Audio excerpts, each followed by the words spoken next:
Welcome to Atmospheric Tales, a podcast that amplifies stories and experiences related to air pollution and climate change from around the world.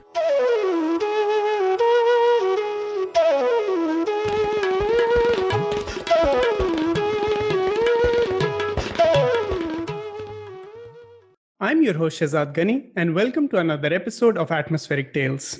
Our interview for this episode is Maria Daniela Castillo. Maria is a researcher at the George Washington University School of Public Health. She was previously a researcher at the Boston University School of Public Health, where she worked on field testing of a novel low-cost air quality sensor. She has a Bachelor in Science degree from the University of Wisconsin-Madison in Environmental Sciences and is slated to join the Masters in City Planning program at the Massachusetts Institute of Technology. Maria is from Bucaramanga, Colombia.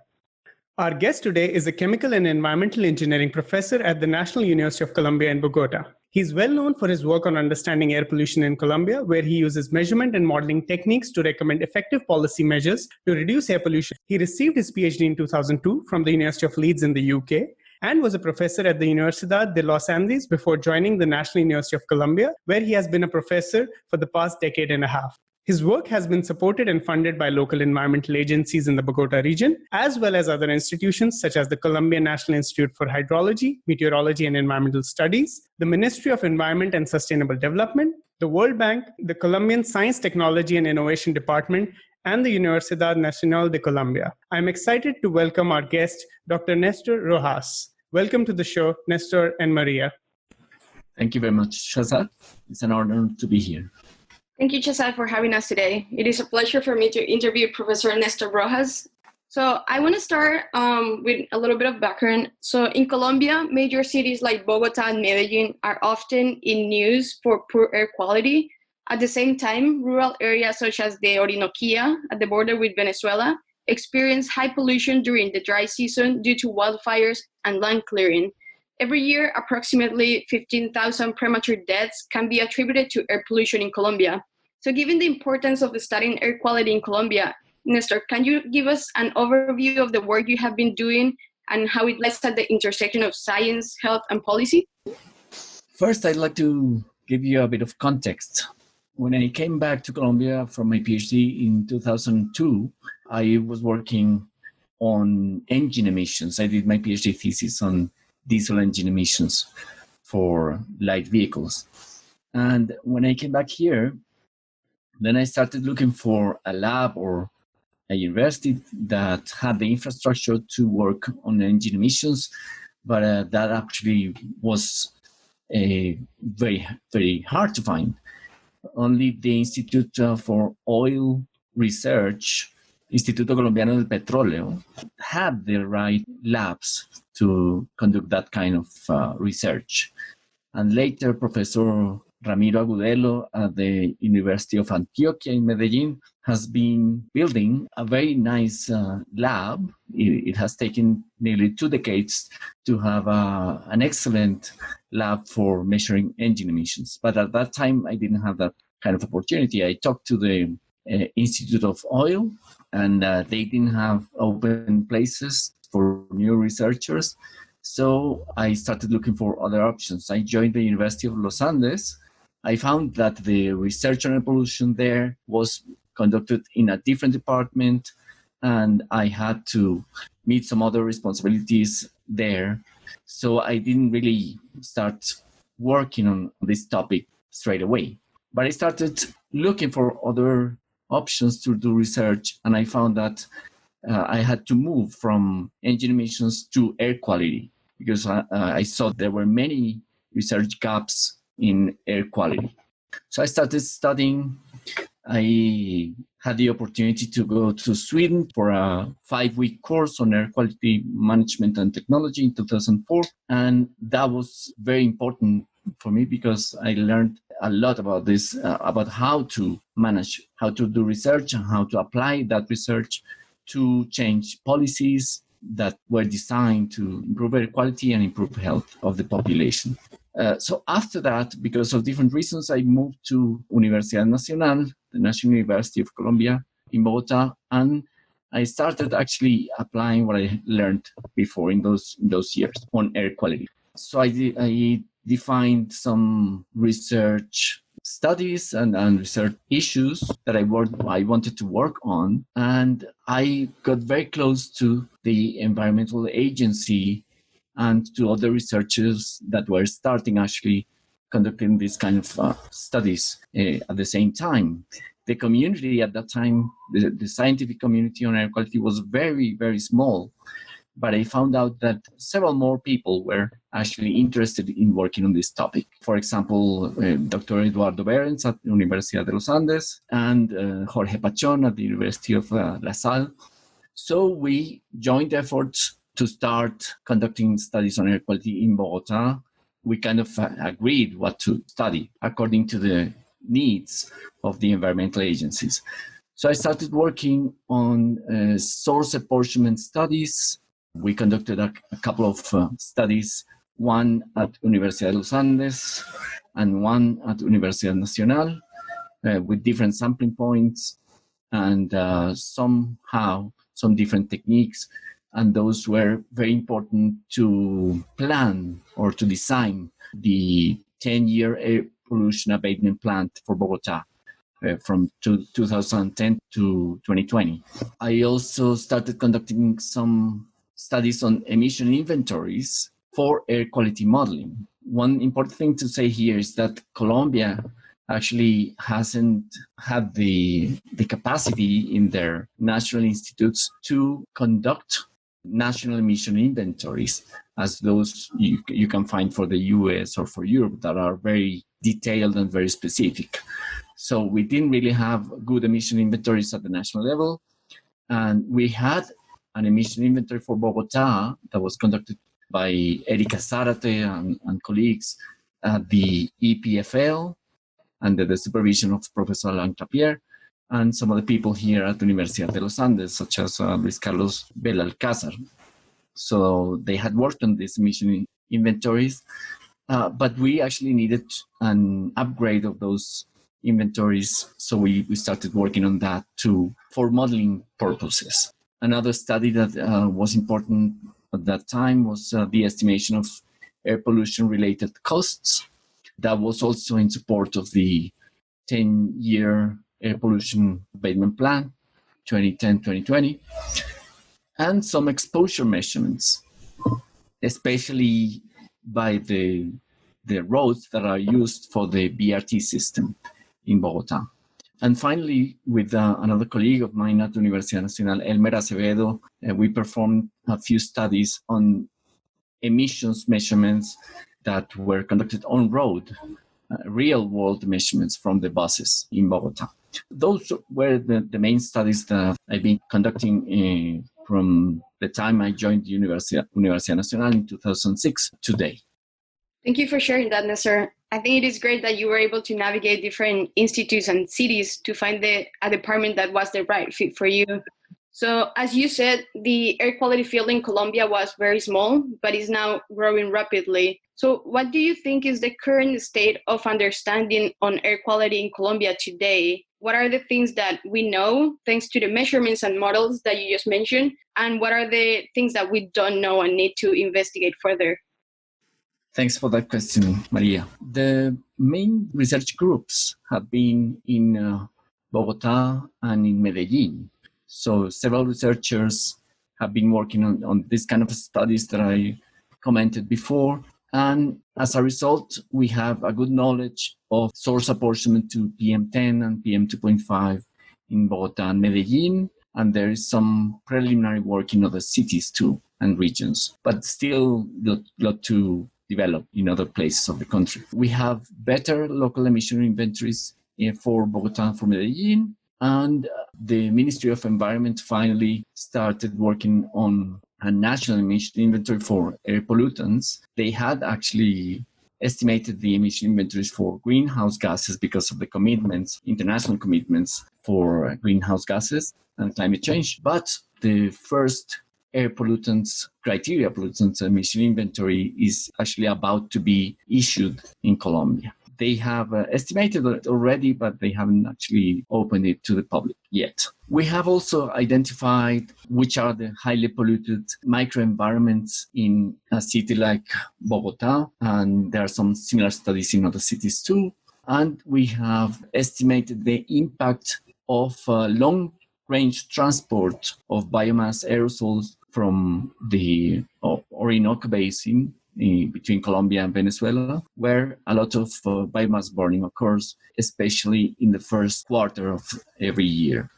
With these studies and a few others in other fields, we have built useful information to design air pollution abatement plans, as I said before, for Bogotá and Medellin mainly, and some similar plans for Cali, for instance, and for other regions such as the Cesar coal mining region in Colombia.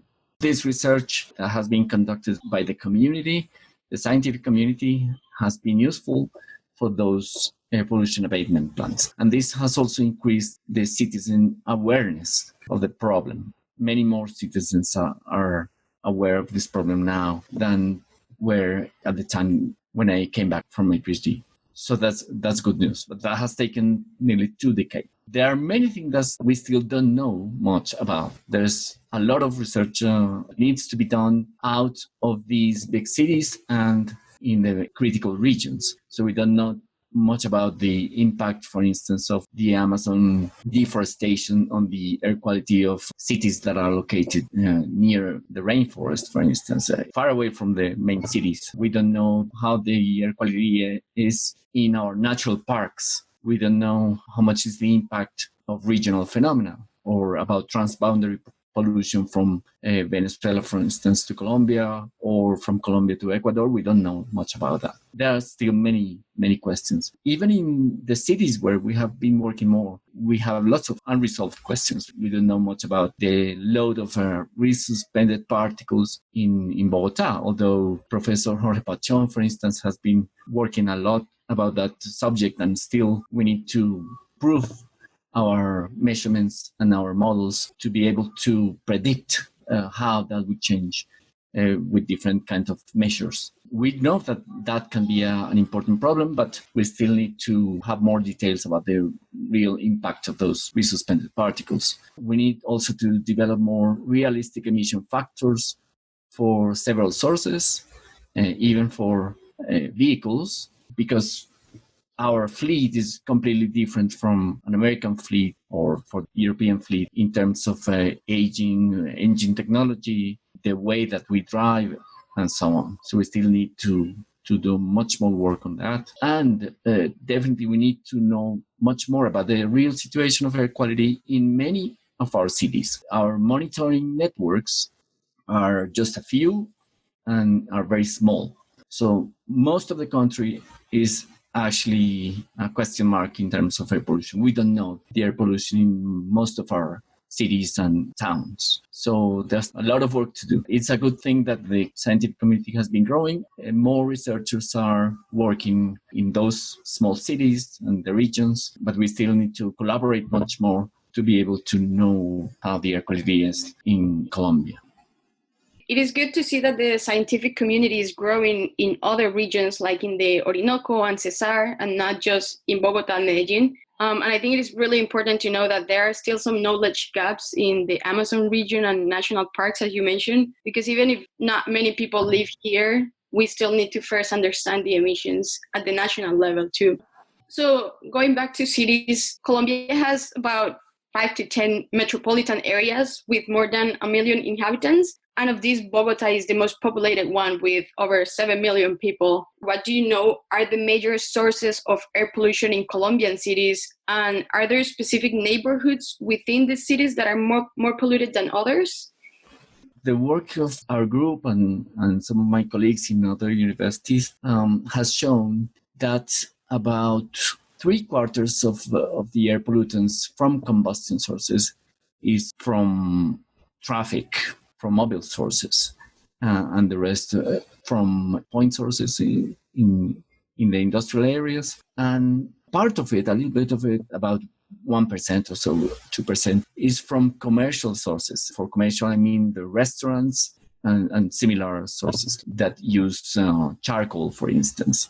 So that's the most of the the emission comes from those sources. And I'm referring to particulate matter emissions, basically, because that's the biggest problem that we have identified in our air quality. And the monitoring has shown that the PM, the particulate matter, both fine and coarse particles, are the ones that exceed the norms, the national standards, most of the times, whereas gaseous pollutants such as NO2, NOx, or carbon monoxide, even SO2, they are well below the national standards. So our main air pollution problem is because of particulate matter. So that's why I refer to those sources. When we take a closer look to the traffic sources, the mobile sources, then we find that the trucks, the cargo trucks in Bogotá, for instance, are the most significant source. They produce about 36% of the particulate emissions. And buses emit about 29% of particulate emissions. And those are the sources based on diesel mainly.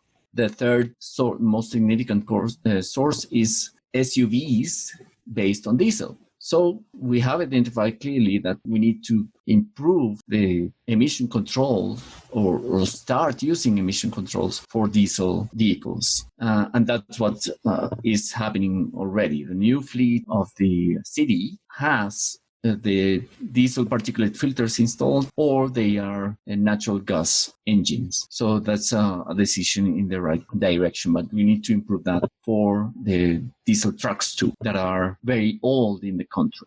That's a fleet that hasn't been renewed in the country, so we need to work on that. Regarding the geographic differences, yes, there are some areas in Bogotá, for instance, that are much more polluted than others. And in Bogotá is the southwest, the area that is much more polluted than the northeast. So there's a very strong gradient of particulate matter concentrations between the northeast and the southwest. Why is the southwest more polluted?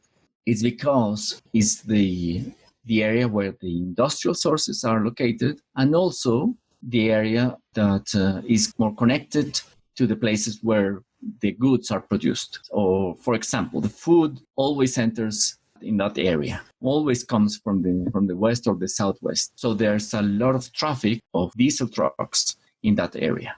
But it's also an area that has a high density of population. So there are also land use problems there.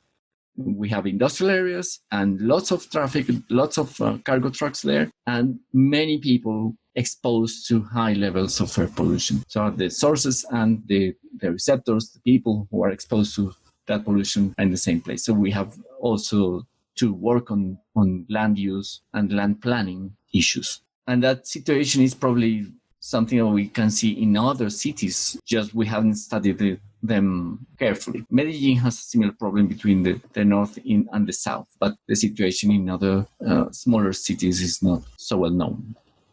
That's really good to know. Thank you. So emissions modeling are a very useful tool for quantifying the contribution of various sources to air pollution. And as you said, about 3/4 of particulate matter emissions in Bogotá come from traffic, and different neighborhoods are affected in different ways. So can you tell our listeners more about high-resolution models, such as traffic emission models at one end and regional models at the other end? How can these models help inform smart policy decisions to reduce local and regional air pollution? High-resolution models are very useful in this kind of situation when you see very strong differences of air pollution within the same city. That's where we need to know how the sources at a very high resolution in small areas behave and how traffic behaves in those areas too. So traffic models that have been applied by my colleague Sonia Mangones at the Universidad Nacional are very useful for that. She is a transport engineer, so she can actually apply these models to know which roads are most congested and how they will change if you make policy changes or traffic changes. So you can predict not only how the behavior of the roads will be or traffic on those roads, but also how the air pollution around those roads will change. So there you need a high resolution traffic model together with a high-resolution air quality model too. And that will reflect the situation of the exposure of people, which is what we need to know in terms of public health. So for the exposure, to know the exposure of people in every block or in areas around a road that is going to be changed in terms of traffic management, for instance, then you need these high-resolution models. We also can apply high-resolution models to know how pollutants will behave within one of those microenvironments. For instance, in a street canyon, that is a street surrounded by high buildings where the dispersion of air pollutants is limited. So we can actually find out which side of the road is more polluted and how the people who live nearby will be affected. So my colleague Luis Carlos del Alcázar, for instance, has been applying CFD models to find out how these neighbors in street canyons will be affected when the fleet of the buses in that road, for instance, will be changed. On the other hand, the regional models are useful to estimate the impact of big events. For example, these biomass burning events in the Orinoco Basin that covers the eastern plains of Colombia and Venezuela. Those are huge events of fires, and we can use these regional models to estimate how the pollutants generated or emitted by those fires are transported towards the cities in the Andean region, and which concentrations of pollutants will be found when these masses of biomass burning aerosol come to these cities. We can use not only the models, but also satellite observations and the local monitoring data to put together all this knowledge and determine the real impact on air quality and on health. This year, we had a natural experiment because of the COVID lockdowns, and we could actually see the nearly isolated impact of these fires on the air quality of Bogotá and some other cities, even Medellin, by using only the monitoring. But then with the data that we have now from this natural experiment, we can improve the models to better estimate the impact under real or normal conditions together with the emissions from the city and the normal circumstances. Other events such as the Saharan dust intrusion that is happening now can be only studied with the low resolution or regional, even transcontinental models. Yeah, it is good to have both local and regional models for this assessment. I think it is very interesting to see how people in Colombia and outside of Colombia have very different opinions about traffic in Bogotá and in other big cities. And I say this because Bogotá has been the test bed for transportation initiatives such as the world-renowned bus rapid transit system, the BRT called the Transmilenio. But while the system has been hailed as success from the transportation perspective, are there concerns about exposure to air pollution both for the riders and for those on the streets near the buses or near the stations? Well, the situation of the BRT system in Bogotá is very interesting. The importance of this system is that it changed the whole situation of transportation in the city. It's a very important to say that Bogotá, as though it's a very big city, it's nearly a mega city, doesn't have a rail system, a metro system. So all the public transportation has been based on buses for a long time.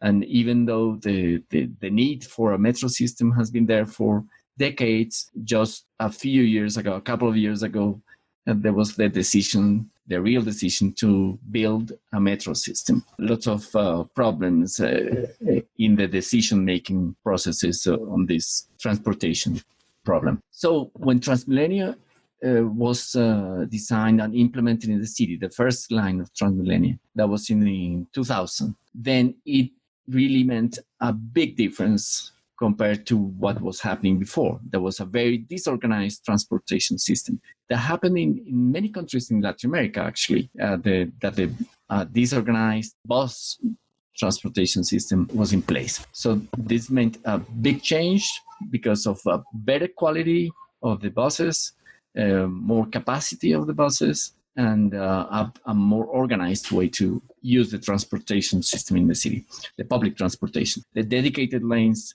meant lower times to go from one end of the city to the other. So that was a big change and a positive change at the beginning. For about 10 years, we had a honeymoon between the people of Bogotá and the Transmilenio system in general terms. The problems came afterwards because those buses were supposed to be renewed. The first buses, the first stage of the Transmilenio system, that fleet was old and needed to be changed. And also the rest of the transportation in the city needed to move toward that system or a better system. And that didn't happen at the right pace. So changes after 2010 were not very well implemented. The rest of the transportation in the city didn't actually work very well, and it was even worsened after 2010.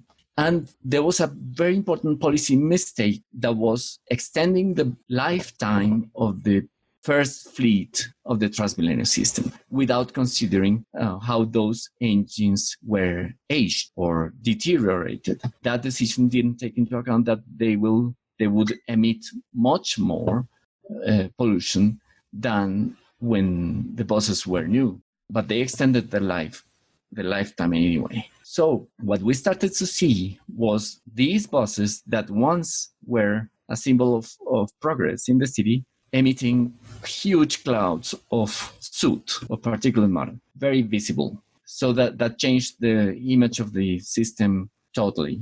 And many more people were starting saying that was the main pollution source in the city and we should change the system completely. So the honeymoon was over. So that was because of that policy mistake. The company and the administration of the city didn't actually conduct or hire a study to determine what would be the impact of extending the lifetime of the buses without changing the engines, for instance. So that was a big mistake. I hope they had learned from that. So some studies were hired later, and actually some they were not even hired. Some researchers started measuring the exposure concentrations inside the buses and inside the bus stations, the bus stops. And some citizens started using low-cost sensors to measure that pollution inside the buses and in the stops. Then when more people knew about the high measurements, the high concentrations of pollutants inside the buses, then we realized the local administrations had made a big mistake in extending the lifetime of those buses. And therefore, there was a high level of concern in the local administrations to start changing that situation. And that was good because of the citizens and the researchers actually pushed the administration to start changing that fleet. So finally, after many years of extending the process to renew that fleet, there was a new contract and the new fleet started operating in 2019 with much better technology, with the diesel particulate filters or based on natural gas with much lower emissions. But that's a decision that should have been made much earlier, as soon as the nominal lifetime of the buses was met in 2010. So we needed a decade to start making those changes in the city. My colleagues Ricardo Morales and Boris Galvis at Universidad de los Andes and La Salle University conducted some recent measurements to find how much the concentrations inside the buses and the stops was lowered after introducing these new buses in the fleet. What they found out was really, really amazing because the concentrations were about 50% lower. So that meant that the new fleet is having a big impact on the exposure and on the impact of the pollution emitted by the same buses. Wow, so that definitely speaks to the importance of policy making and the long-lasting impacts that it can have in a city. So besides a large bus fleet, Bogotá also has the largest network of bicycle infrastructure in any Latin American city, which consists of about 540 kilometers. So what do you think the role of active transportation, such as biking, walking, and using public transit, and electric mobility ranging from electric vehicles to e-bikes and scooters, will be in improving air quality in cities, such as in Bogotá, as well as improving the health and well-being of its citizens?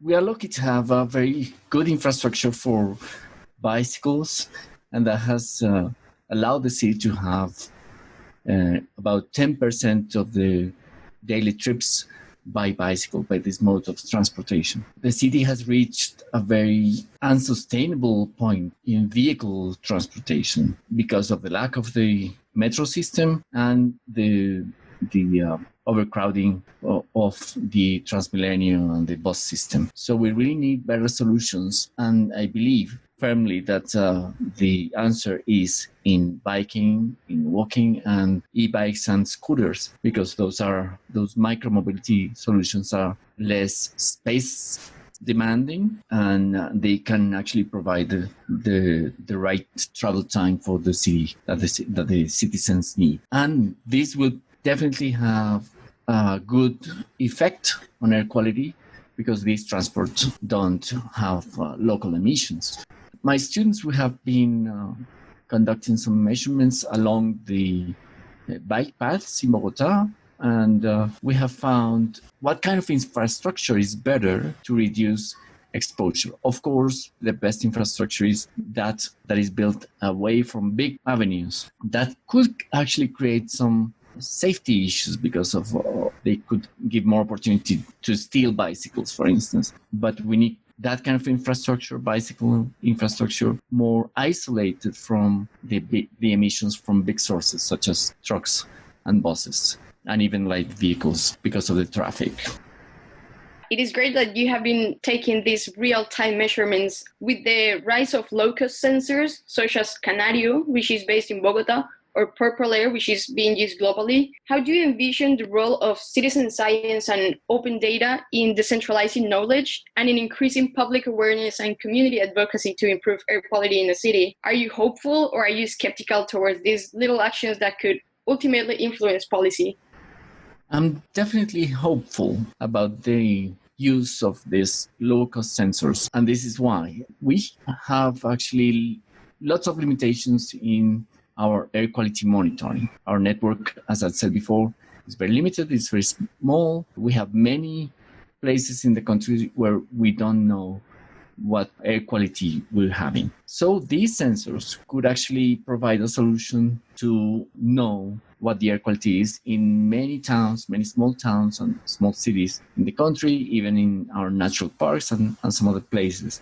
And within the city that already has the monitoring stations, the monitoring networks, we have found, together with the concerned citizens that have been working on this, such as Daniel Bernal in Canario, that when people are actually participating in the air quality monitoring, they become much more aware of the problem and they want to do something to fix the problem, to reduce emissions or to reduce the exposure, and they become more active in demanding the administration, the government, for better solutions. So I'm really hopeful that we can use much more of these sensors, many more of these sensors in the country, to engage the community, and together with the community, with the citizens, we can make better decisions in terms of air quality management. And there's a good example here in Colombia, in Medellin. The city government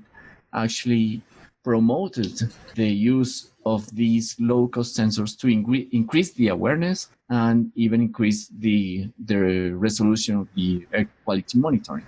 It's clear that these monitors have some quality problems in terms of the accuracy of the measurements, but they are good enough to give you a good idea of the air quality in a city. So if you translate the measurement into the air quality index, then they actually work well enough. So I am really hopeful, and I really want the authorities to accept that these low-cost sensors can be used as a useful tool to make better policy decisions with the community, with the citizens, and with their participation in the air quality monitoring.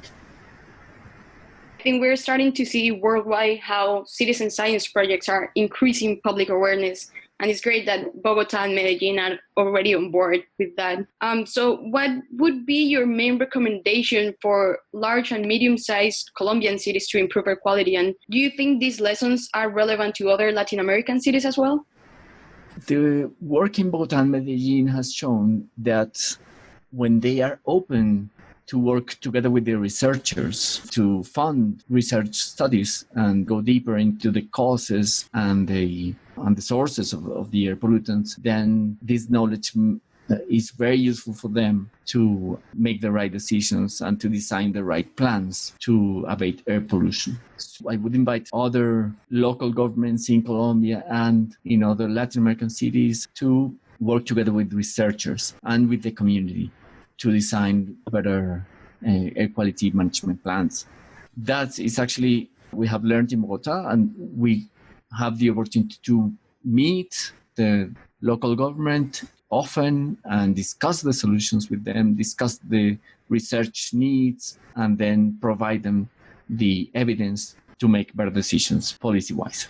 The previous discussion on the citizen engagement, that also is very important. We have to work together with the citizens, involving them in our projects from the university and from the local governments. Citizen awareness is definitely important to tackle the air pollution problem, because they are not only the people who are benefited if air pollution is lowered, but they can also influence other actors to take action and reduce their emissions. When they become aware, then they start taking actions themselves and they start influencing others.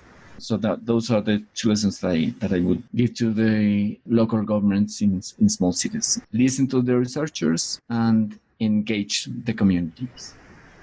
Following up with that, what do you think should be the role of academia in research translation and in science communication to inform both the general public and policymakers, especially in the context of Latin America, where there is still a disconnect between communities and decision makers and a lack of trust sometimes? And how do you balance your role as an academic and a science communicator?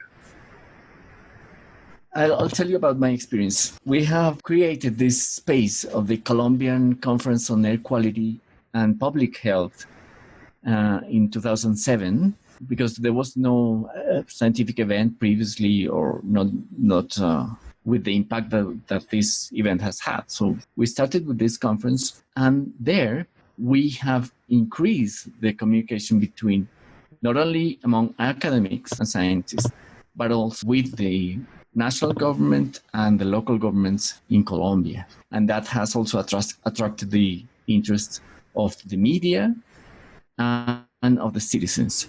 We have continued with this conference every 2 years uninterruptedly. And as media has learned about these studies that we have conducted as a scientific community, then they start to become more aware of the problem and to call us when they need more information about the issues that affect air quality. So our role is very important to translate the results of our research into useful information for citizens and for the governments, for the agencies. It's a hard task because it's time demanding, and we are already full of things to do at the university or as academia. Many hours to teach, which is actually harder than in the US, for instance. We have to dedicate much